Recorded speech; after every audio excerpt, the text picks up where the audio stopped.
हमें दो चीजों का महत्व बताया, एक जिस्म, दूसरा रूह। आज का जो मौजू है, पिछले जुम्मों मैंने कहा था कि तीन बातें बताऊंगा। पहला इल्म, दूसरा सेहत, तीसरा माल दौलत। इन तीनों बातों में से एक बात पिछले जुम्मा हो पाई थी इल्म के मुताबिक। दो बातें अभी बाकी हैं, एक सेहत, दूसरी चीज दौलत।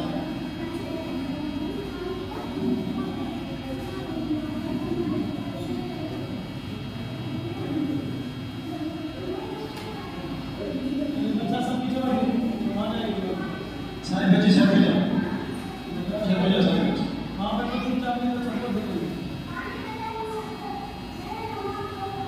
दूसरी चीज क्या है? सेहत है। आप कह सकते हैं कि भाई सेहत के मुताबिक बताना डॉक्टरों का काम है, आपका क्या काम है? आप कह सकते हैं। तो इसका जवाब ये होगा कि अगर सेहत के मुताबिक डॉक्टरों को बताना है, उनका काम है, तो रसूलुल्लाह सल्लल्लाहु अलैहि वसल्लम ने सेहत के मुताबिक क्यों बातें बताई? हालांकि अल्लाह के नबी तो नबी थे और दीन सिखाने आए थे, लेकिन सेहत क्यों सिखा गए? तो पता ये चला कि जिस तरीके से दीन जिंदगी का खासा है और हिस्सा है, इसी तरीके से सेहत भी जिंदगी का एक हिस्सा है। बल्कि आप हदीस की किताबें उठाकर देखेंगे तो सेहत के मुताबिक इतनी हदीसें मिलेंगी, इतनी हदीसें आपको मिलेंगी कि आप हैरान हो जाएंगे कि अल्लाहु अकबर। अब तक तो हम यही सोच रहे थे कि दीन की बातें सिर्फ यही है कि 5 वक्त की नमाजें पढ़ा करो, रोजा रखा करो, आंखों की हिफाजत किया करो, गुनाह न करो, चोरी न करो, झूठ न बोलो, धोखा न दो, किसी का माल न खाओ, बहन की विरासत न खाओ। अब तक तो हम यही सोच रहे थे, लेकिन ये क्या है कि यहाँ पे तो डॉक्टर भी फेल है। इतनी जानकारी हदीस में है सेहत के मुताबिक कि उतनी बातें अक्सर डॉक्टर भी नहीं जानते। तो बात दरअसल ये है कि अल्लाह रब्बुल इज्जत मुसलमानों को, मोमिनों को सेहतमंद देखना चाहते हैं, खूबसूरत देखना चाहते हैं। अल्लाह ताला मुसलमानों को सेहतमंद देखना चाहते हैं और खूबसूरत देखना चाहते हैं। तो मेरा बंदा जो मुसलमान है वो स्मार्ट भी होना चाहिए, खूबसूरत भी होना चाहिए और सेहतमंद भी होना चाहिए। बीमार नहीं होना चाहिए, कमजोर नहीं होना चाहिए। तभी तो कुरान करीम के अंदर में अल्लाह रब्बुल इज्जत ने इरशाद फरमाया कि वइदा मरिदतु फहुवा यशफी, कि जब मैं बीमार होता हूँ वो शिफा देता है। बात को समझें, कुरान ये कहता है कि जब मैं बीमार होता हूँ तो वो शिफा देता है। और अल्लाह शिफा देता है। अब सोचने वाली बात है कि अल्लाह शिफा क्यों देता है? अगर अल्लाह को सेहत पसंद नहीं होती, अल्लाह शिफा क्यों देता? हमेशा अपने बंदे को बीमार होता नहीं। अगर अल्लाह को सेहत पसंद नहीं होती तो अल्लाह शिफा क्यों देता?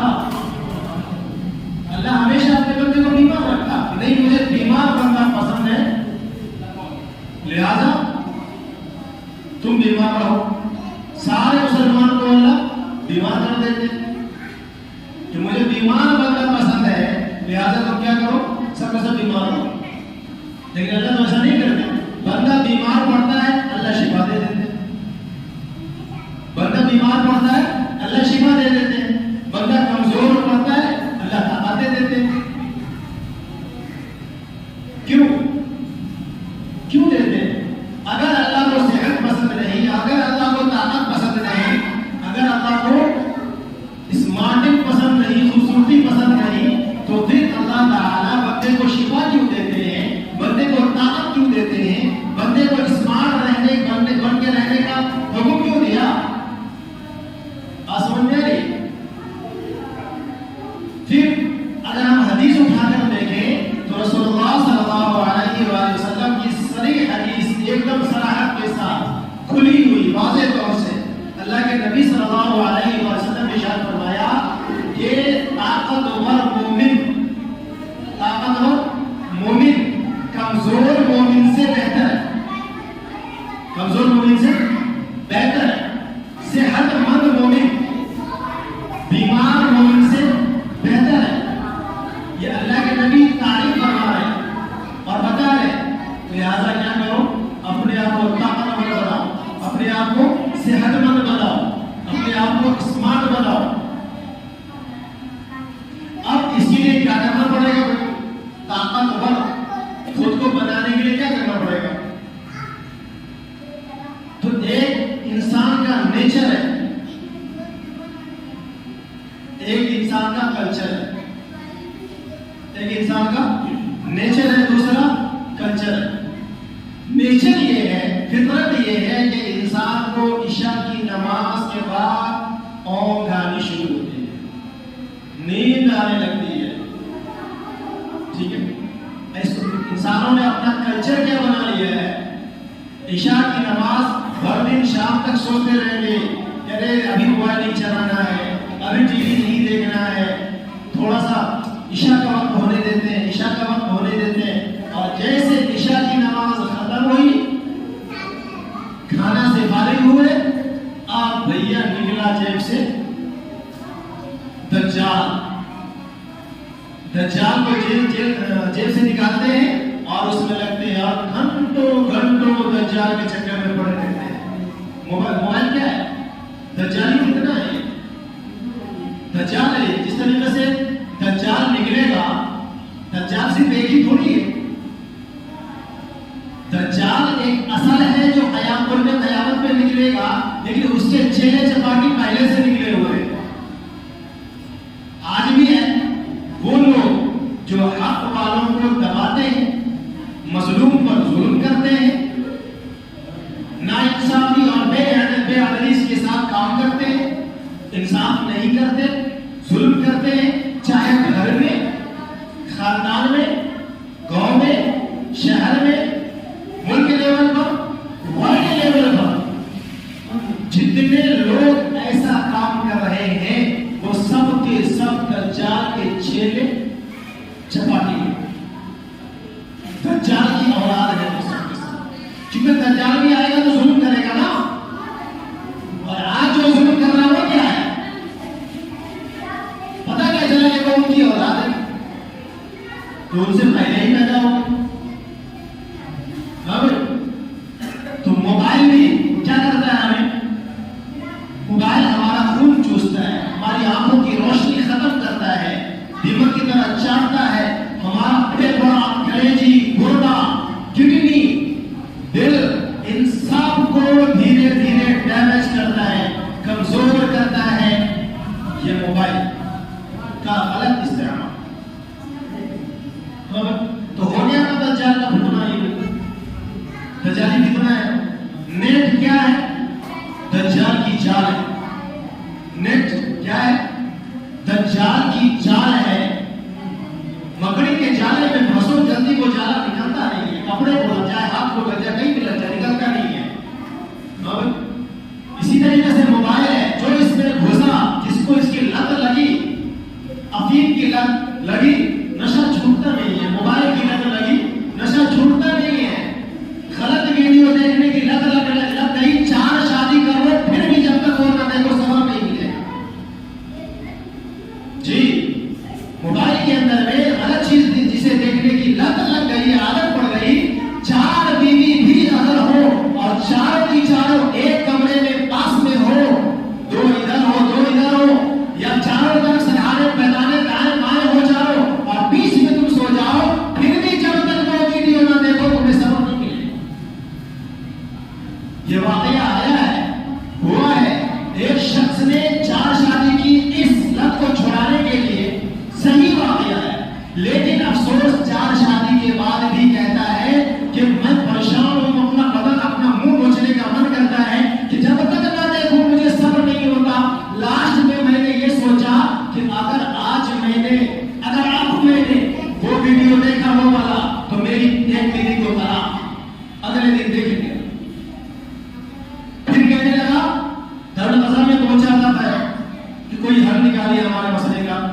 फिर आहद किया अपने आप में कि आज आप मैंने 2 वाला वीडियो देखा, मेरी तीसरी बीवी को तलाक। अब क्या हुआ, 6 दिन के बाद फिर दे दिया। अब कहने लगा अब अगर मैंने वो वीडियो देखा वो वाला तो मेरी आखिरी और चौथी अब जो बची है इकलौती बीवी उस पर तलाक। हफ्ता 10 दिन के बाद वो भी फिर दे दिया। चारों के चारों विकेट आउट, चारों विकेट गिर गया। अब लोग मंदिर में बैठे घंटा बजा भाई, ये इतना खतरनाक है। अफीम के नशे से भी ज्यादा बड़ा नशा इसका होता है। इसलिए मैं नौजवानों से कहता हूं ना, दुआ में कहता हूं, बयान में तो नहीं कहता हूं, क्या पता लोग भड़क जाए, इसलिए दुआ में अल्लाह से कहता हूं, या अल्लाह इन नौजवानों की जल्दी शादी करवा जो अपने बेदिगाहे बैठे हुए हैं और गलत रास्ते पर चल रहे हैं। शादी भी सेहत के लिए बहुत जरूरी है, बहुत जरूरी है, याद रखें। अच्छी सेहत के लिए, स्मार्ट बन के रहने के लिए, थोड़ी सी लंबी उम्र लंबी पाने के लिए और हमेशा फिटनेस को बरकरार रखने के लिए शादी एक बहुत अहम जरूरी चीज है, जो आज की हमारी नई नस्ल, न्यू जनरेशन इस बात को नहीं समझ रही है। ठीक, बहरहाल ये बातें तो समझ में आ गई। मैं ये कह रहा था कि इशा की नमाज के बाद मोबाइल में लगते हैं, घंटों लगकर अपनी नींद को खराब कर लेते हैं। मेरे भाई, ज्यादा खाना सेहत के लिए खतरनाक, ज्यादा सोना सेहत के लिए खतरनाक, ज्यादा बोलना सेहत के लिए खतरनाक। इसको फारसी में कहते हैं कम खुर्दन, कम गुफ्तन, कम सुस्तन। कम खाना चाहिए, कम सोना चाहिए, कम बोलना चाहिए। ठीक है, अब इतना भी कमी न कर देंगे कि इंसान कमजोर ही हो जाए, बिल्कुल इबादत में दिल न लगे, खड़ा ना हो पाए, दूसरा फर्ज अदा न कर पाए। अल्लाह के नबी सल्लल्लाहु अलैहि वसल्लम ने इरशाद फरमाया कि खैरुल उमूरी अवसतुहा, खैरुल उमूरी अवसतुहा, कि दरमियाना चीज बेहतर होता है। न ज्यादा हो जाए तो बेहतर, न ज्यादा कम हो जाए तो बेहतर, बीच का होना चाहिए। लिहाजा खाना भी अदला, टाइम पर खाना, टाइम पर सोना, वक्त पर खाना, वक्त पर सोना। और खाने में क्या, ये भी होता है कोई आदमी सब्जी खाना शुरू किया तो लगातार सब्जी खाते चले जा रहे हैं, कोई गोश्त खाना शुरू किया तो लगातार गोश्त ही खाते चले जा रहे हैं। आज पहले बता चुका मैं सेहत की ओर बात कर रहा हूँ, ठीक है। तो गोश्त खाता हुआ चला गया, ये दोनों के लिए खतरनाक है। ना तो सब्जी में सिर्फ पावर है और ना गोश्त में सिर्फ पावर है, बल्कि गोश्त में तो यहाँ तक कहा गया है, अल्लाह के नबी सल्लल्लाहु अलैहि वसल्लम की यहाँ तक हदीस है कि गाय के दूध में शिफा है और गोश्त में बीमारी है। गाय के दूध में शिफा है और गोश्त में बीमारी है। लेकिन भैया जब तक गोश्त गाय ना खाए तब तक फिर हलक से नीचे खाना भी तो नहीं उतरता है ना। तो क्या करें भाई, इसको डिवाइड कर देना, हफ्ते में 10 दिन में 15 दिन में। हाँ भाई, लेकिन आजकल हमारे नौजवान जो है जितने बैठे हुए हैं, खास तौर से बुरा ना माने, मैं टारगेट नहीं कर रहा, लेकिन बता रहा हूं इतनी खराब आदत है।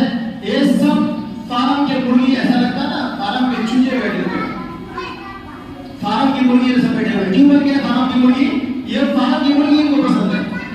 भाई चिकन ना खाया करो, चिकन ना खाया करो, इससे सेहत खराब होती है। चिकन से जितनी सेहत खराब होती है, मैं नहीं समझता कि और किसी चीज से सेहत खराब होती है। आप सहाबा को देखे ना, आपने सुना था कि मैदान जंगे बदर के अंदर में 313 सहाबा और सामने 1000 का लश्कर और 313 आदमी ने 1000 आदमी को पानी पिला दिया और जंग जीत के आ गए। नहीं, वो कौन सी ताकत थी भाई? क्या खाते थे? उनकी मजा क्या थी? खाना क्या था? आगे चले, 60 आदमी ने 60,000 के लश्कर को पानी पिलाया है। सब वाकया बिल्कुल सही है। 60 सहाबा ने 60,000 की फौज को पानी पिलाया। हम तो 1-2 किलो की मोहब्बत आया था, वो बच्चे पूरे जवान लाठी और डंडा और तलवार लेके निकले हुए थे। तलवार कितना किलो का होगा भाई? 1 पाव का होगा, आधा किलो का बहुत ज्यादा होगा। जरा उनसे कहकर 5 किलो का तलवार लेके निकलो, यहां से एक जाते जाते लग जाता था। और सहाबा 25-25 किलो का 50-50 किलो का तलवार एक दिन में उधर उठाते और एक दिन में सुबह से शाम तक असर तक जंग होती थी और एक दिन में 9 तलवार को तोड़ लिया करते थे। गर्दन काटते काटते 9 तलवार को तोड़ दिया करते थे, टूट जाता था उनके हाथ में। जब पावर था नहीं। एक सहाबी के बारे में सैयदना हज़रत उमर फारूक आज़म रज़ियल्लाहु अन्हु ने सुना, कोई दूसरे मुल्क में रहते थे, उनके बारे में बड़ा मशहूर हुआ कि वो सहाबी का तलवार बहुत दुनिया का नामवर तलवार है। पूछा कैसे? कहने लगे एक वार में हाथी का 4 पैर काटते थे। तलवार बहुत जबरदस्त है। क्या फरमाया? एक वार में हाथी का 4 पैर काटता। कैसी तलवार होगी?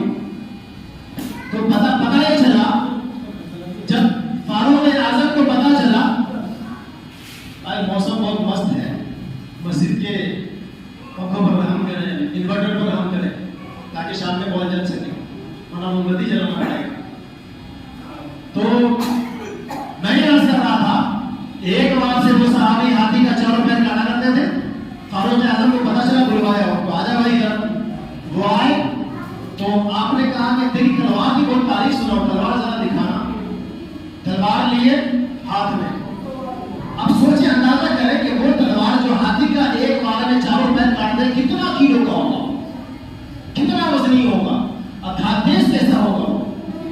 फारूक आजम ने अपने हाथ में लिया और बहुत मोटा दरख्त था, पेड़ गया, मारा एक बार में बहुत मोटे पेड़ को काट के फेंक दिया। फारूक आजम, हजरत उमर फारूक आजम रज़ियल्लाहु अन्हु ने एक बार किया और बहुत मोटे पेड़ को एक ही बार में काट के फेंक दिया। हमारे यहाँ आरी लाओ, मशीन लाओ, कितने काटते थे, और साहबा में ये पावर। तो एक बार में दरख्त को काटने के बाद तलवार देखा, कहने लगे फारूक आजम ने कहा वैसी तलवार नहीं है जितनी मैं तारीफ सुना था, उस तारीफ के लायक ये तलवार नहीं है। अब अंदाजा करें, एक बार में कितना काफी मोटा पेड़ को काट के फेंक दिया और तब कह रहे हैं कि उस तारीफ के लायक ये तलवार नहीं है। तो अगले साहबी क्या कहने लगे पता है? जिनकी तलवार थी, उन्होंने ये कहा अमीरुल मोमिनीन, कमाल सिर्फ तलवार का नहीं बाजू का भी है। कमाल सिर्फ तलवार का नहीं बाजू का भी कमाल है। वैसी तलवार चलाने के लिए बाजू भी क्यों वैसा चाहिए ना, सिर्फ तलवार का कमाल थोड़ी है। कहने का मतलब एक सहाबी के बारे में आता है, नाम इस वक्त में जेल में नहीं है, उनके बारे में आता, बड़े मशहूर सहाबी है, हालांकि वो भी घोड़े से तेज दौड़ा करते थे। तो घोड़े से तेज, आज अगर कोई मौलवी रोड पर दौड़ता हुआ नजर आए एक्सरसाइज करने के लिए, लोग दीवाना हो, पागल हो गया। मौलवी साहब क्या हो गया? पागल हो गया, देखो रोड पे दौड़ा नहीं। वो सहाबी रसूल, सारी दुनिया के इमाम, और इतना तेज दौड़ते थे कि घोड़ा उनसे पीछे हो जाता था। हालांकि घोड़ा से कोई तेज दौड़ सकता है, अब वो घोड़ा से तेज दौड़ते थे। इससे आगे बढ़ जाए, सिर्फ सेहत के ऊपर बात कर रहा हूं, इससे आगे बढ़े, खुद रसूलुल्लाह सल्लल्लाहु अलैहि वसल्लम दौड़ लगाते थे। जंग के मैदान में गए हैं, वापसी हो रही है, अम्मी आयशा सिद्दीका रज़ियल्लाहु अन्हा साथ में है, सहाबा साथ में है। अल्लाह के नबी ने पूछा, आयशा दौड़ लगाओगे मेरे साथ? आयशा दौड़ लगाओगे मेरे साथ? आज क्या है, लोग अपनी बीवियों से क्या करते हैं, घर के अंदर बैठे रहो, तस्बीह पढ़ो, नमाज पढ़ो, चल घर काम ना, बाहर जाए, घूमने जाए, नहीं, ये हाल है। अल्लाह के नबी ने पूछा, आयशा दौड़ लगाओगे मेरे साथ में? कहने लगा हाँ, क्यों लगाओ। ठीक, साहबा से कहा चलो भाई तुम लोग आगे बढ़ो, तुम्हारी मां मेरे साथ दौड़ लगाने वाली, चलो आगे बढ़ो। सारे साहबा को आगे किया और अल्लाह के नबी कहा अम्मी आयशा से, चलो आयशा दौड़ लगाओ, दोनों दौड़ लगाए। तो उस वक्त अम्मी आयशा कुछ हल्की फुल्की थी, दुबली पड़ी, दौड़ लगाए। दौड़ने के बाद अम्मी आयशा आगे निकल गई, अल्लाह के नबी आगे। अम्मी आयशा बहुत खुश, पहले यार सुना तो हार, फिर अगले मतलब फिर ये मौका आया दोबारा कहा से। उस दफा अम्मी आयशा थोड़ी सी हेल्दी हो गई, अल्लाह के नबी आगे निकल गए, कहा आयशा हिसाब बराबर। उस दफा कम जीती थी, इस दफा कम बात बराबर। सहाबा बैठे हुए हैं, सहाबा बैठे हुए, किसी ने आगे खबर दी कि मदीने के ऊपर हमला होने वाला है, घोड़ा सामने रखा हुआ था। सहाबा ये कहते हैं कि अभी जैसे ये खबर मिली कि मदीने के ऊपर हमला होने वाला है, तो हम लोग सोच ही रहे थे कि आप उठेंगे, घर जाएंगे, ज़रा पहनेंगे, तलवार लेंगे, घोड़े लेंगे, निकलेंगे। अल्लाह के नबी घोड़े से घोड़, अल्लाह के नबी बैठे हुए थे घोड़े पे, और खबर मिलने के साथ ही घोड़े पर सवार हुए। कैसे सवार हुए? घोड़ा दूर में, अल्लाह के नबी मस्जिद नबवी के अंदर छलांग लगाई है घोड़े के ऊपर में, और रकात के अंदर पैर रखा, घोड़े का लगाम पकड़ा, रकात में पैर रखा, दौड़ लगा दी पूरे थोड़ी सी देर में। सहाबा कहते हैं हम सोच ही रहे हैं कभी हम उठेंगे, और अल्लाह के नबी पूरे सवार भी नहीं हुए घोड़े के ऊपर, एक ही पैर डाला हुआ, लगाम पकड़ा हुआ, पूरे थोड़ी देर में पूरे मदीने का चक्कर लगा के आके घोड़े से नीचे उतर आके बैठे। कहा नहीं भाई ऐसी कोई बात नहीं, जैसी खबर भी नहीं थी वैसा कुछ भी नहीं। ये कौन फरमा है? अल्लाह के नबी। किस तरह निकले? बिजली की तरह। सहाबा भी सोचने पड़े कि हम निकलेंगे, अल्लाह के नबी निकल रहे।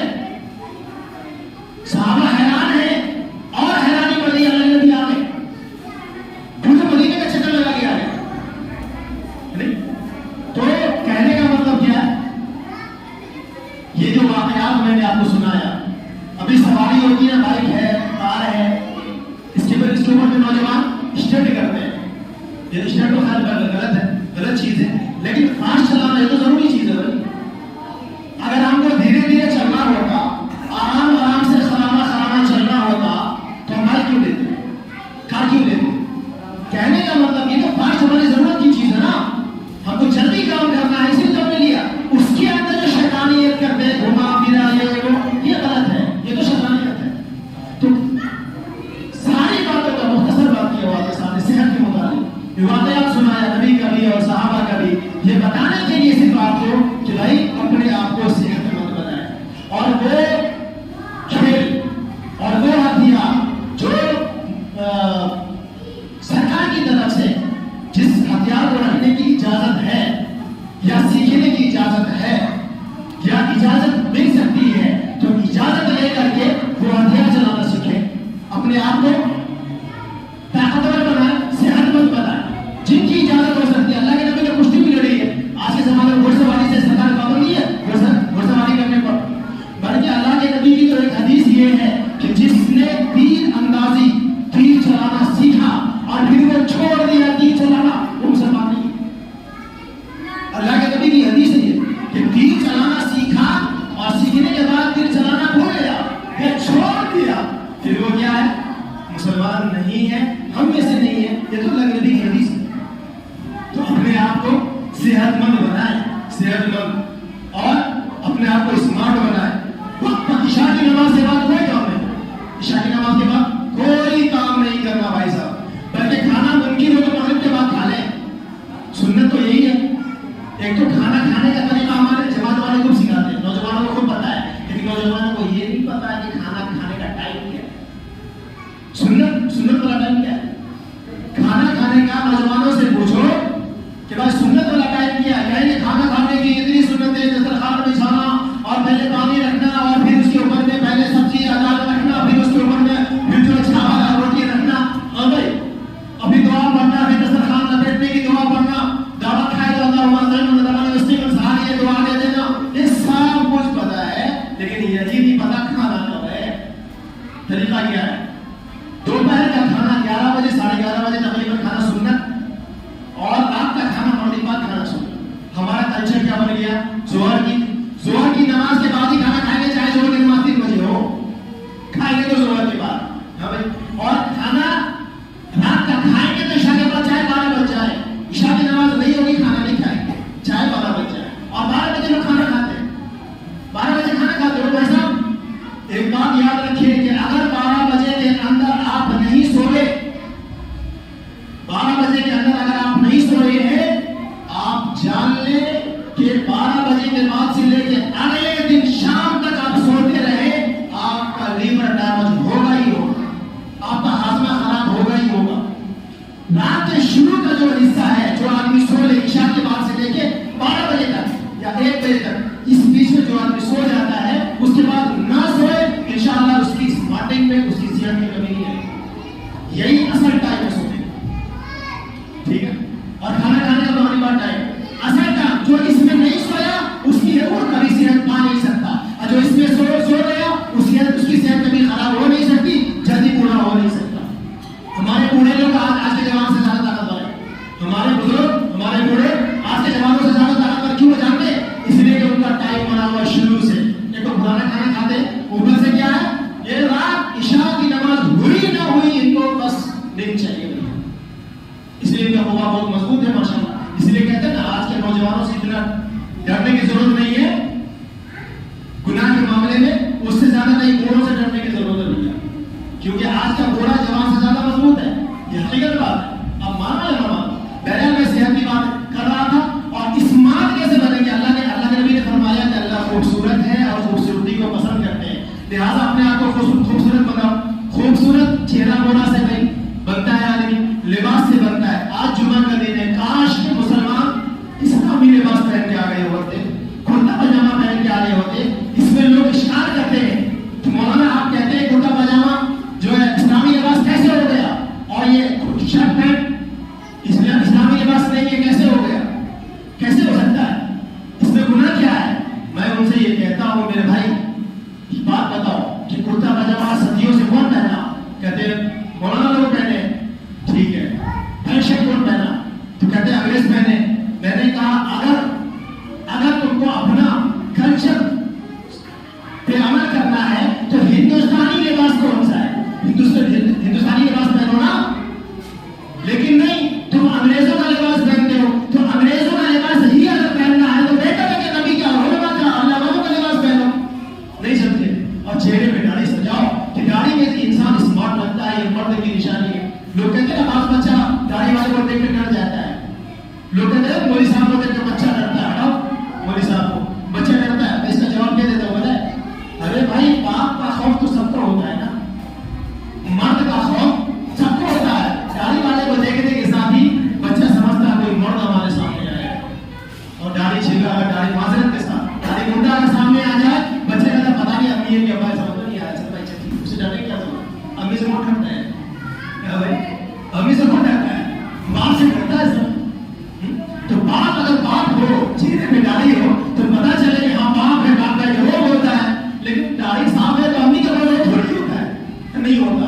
तो स्मार्टिंग चेहरे पे दाढ़ी से आती है, चेहरे पे दाढ़ी सजाए अल्लाह के नबी का, और लिबास अपना कम से कम जुमा वाले दिन इस्लामी लिबास पहन कर के आए, और अपनी सेहत का ख्याल रखें, भरपूर सेहत का ख्याल रखें। कमजोर खुद को न बनाए कि आपके जिस्म का आपके ऊपर हक है। अल्लाह सुब्हानहू व तआला कहते हैं